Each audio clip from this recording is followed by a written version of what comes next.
Hello future doctor. तो यार आज हम लोग एक बहुत ही अच्छा टॉपिक पढ़ने जा रहे हैं, काफी इंपॉर्टेंट टॉपिक पढ़ने जा रहे हैं जिससे कि बच्चे डरते हैं और इस टॉपिक से रिलेटेड चीजें आपको आगे भी पढ़ना है। लाइक एसएचएम में भी आप इस टॉपिक से रिलेटेड चीजों को पढ़ोगे।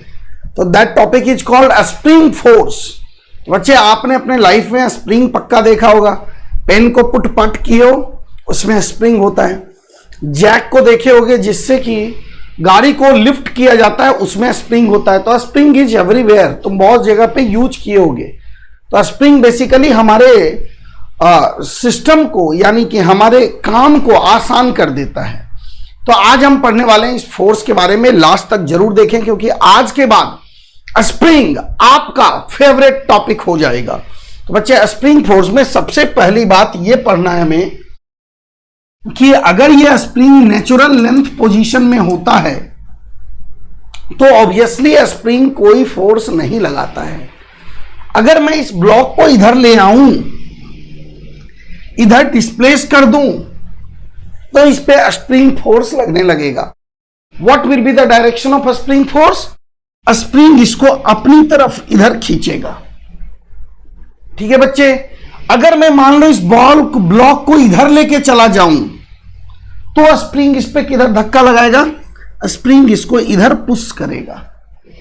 तो बच्चे आप क्या देख रहे हो, जब मैं इसको एक्सटेंड किया तो स्प्रिंग अपनी तरफ खींचा और जब मैं इसको कंप्रेस किया तो स्प्रिंग अपने नेचुरल लेंथ के तरफ उसको धक्का दिया।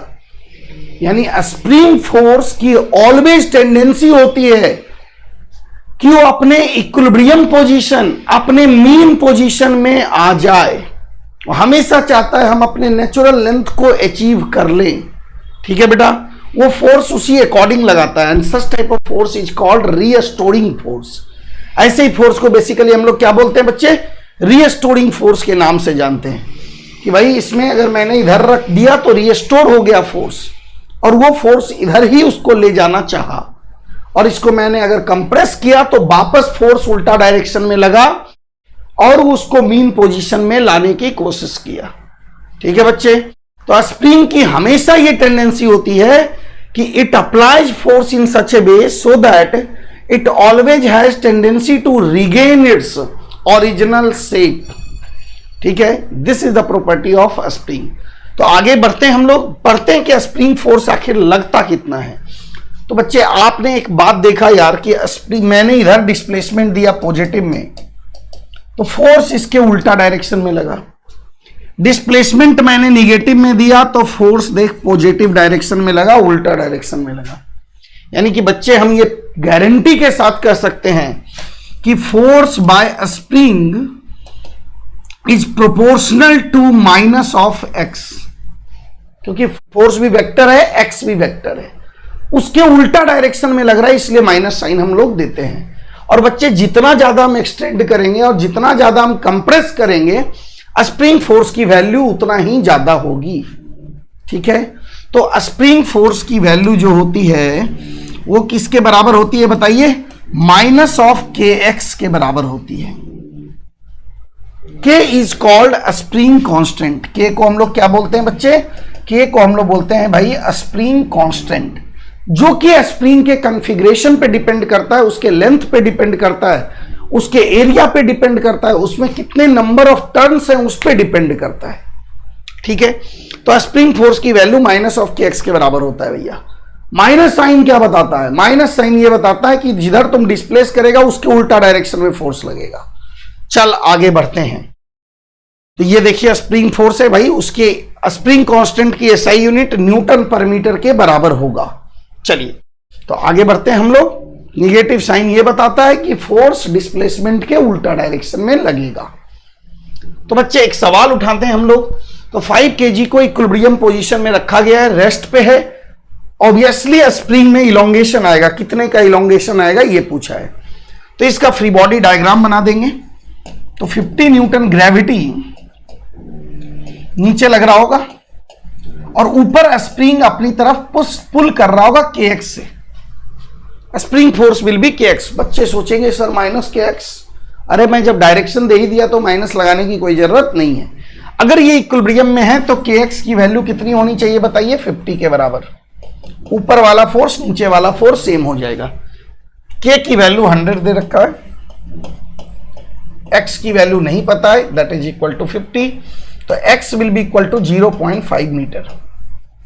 तो स्प्रिंग में 0.5 मीटर का इलोंगेशन आ जाएगा।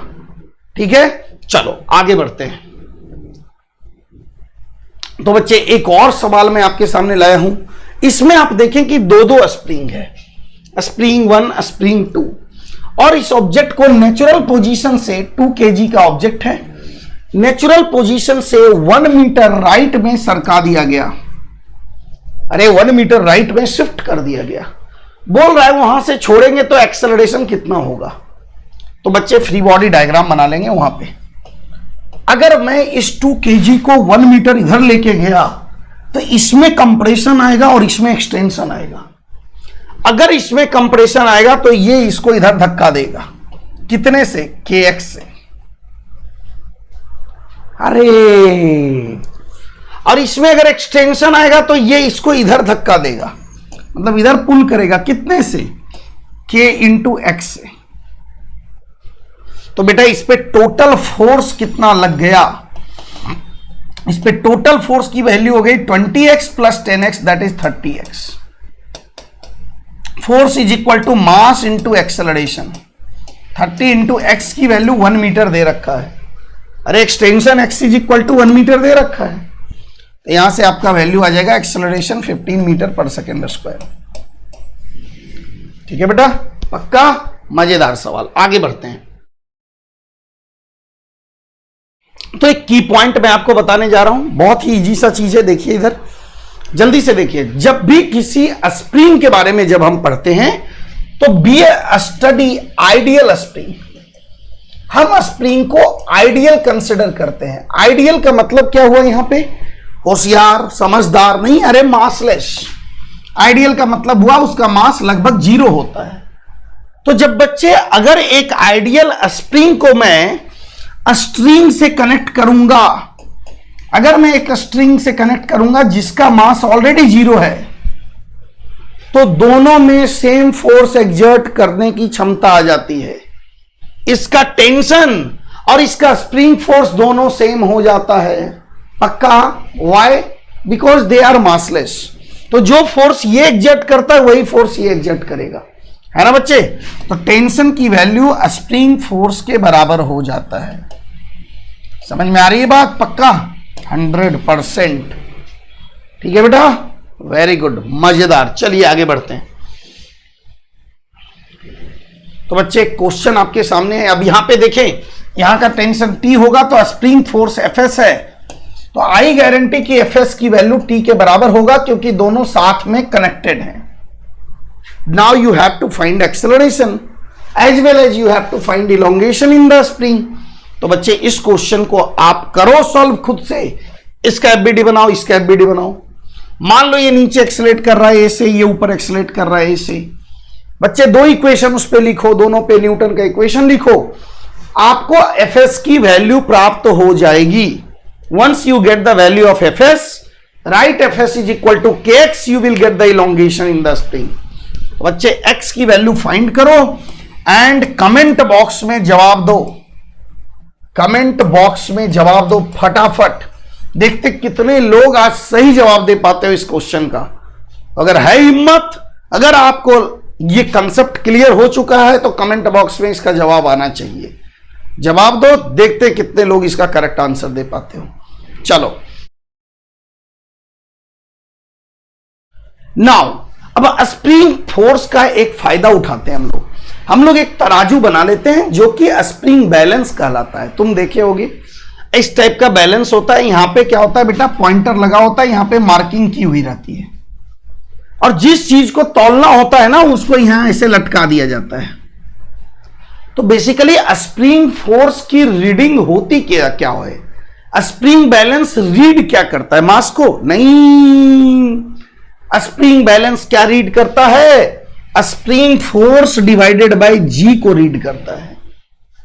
तो reading of spring balance is spring force that is kx divided by G के बराबर होता है।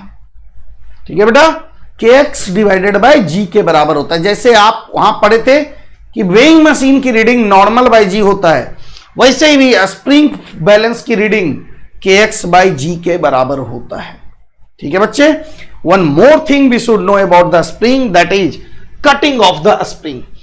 स्प्रिंग की कटिंग से क्या इफेक्ट पड़ता है? तो बच्चे देखिए, अगर मान लीजिए स्प्रिंग के लेंथ को हम चेंज कर दें तो उसका कांस्टेंट, स्प्रिंग कांस्टेंट चेंज हो जाता है।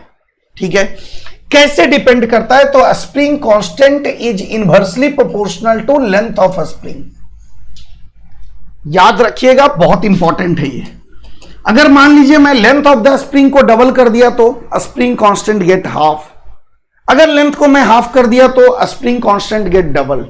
ठीक है बच्चे, पक्का? तो देखिए, जैसे इसका मैंने लेंथ अगर L लिया तो ये K है, अगर मैं इसके लेंथ को हाफ कर दिया तो ये ट्वाइस K हो जाएगा, डबल हो जाएगा भाई, है ना पक्का? अगर ये इसके प्रोपोर्शनल हैं तो क्रॉस मल्टीप्लाई कीजिएगा तो KL की वैल्यू कांस्टेंट आ जाएगी। ठीक है, चलिए, वेरी गुड। तो इस तरीके से आप स्प्रिंग के बारे में पूरी चीज पढ़ लिए, स्प्रिंग फोर्स के बारे में सारी जानकारी आपको मिल गई। ठीक है बच्चे, इसी तरीके से फोड़ते रहिए, मचाते रहिए। नीट के हर एक टॉपिक को अगर जबरदस्त करना है तो नीट समाधान सीरीज को फॉलो कीजिए। नीट के प्यार टॉपिक से, नीट के प्यार सीरीज से आप इस चीज को जान सकते हैं कि आखिर किसी चैप्टर का कौन सा टॉपिक, कौन सा सब टॉपिक इंपॉर्टेंट है। बच्चे उसको अच्छे तरीके से पढ़ें, मचाते रहें हमेशा अच्छे तरीके से। Wish you all the best. Doctor बने और डॉक्टर बनकर देश की सेवा करें, खुद को आगे बढ़ाएं, खुद को अपग्रेड करें। ठीक है, wish you all the best बच्चे। Thank you very much, love you.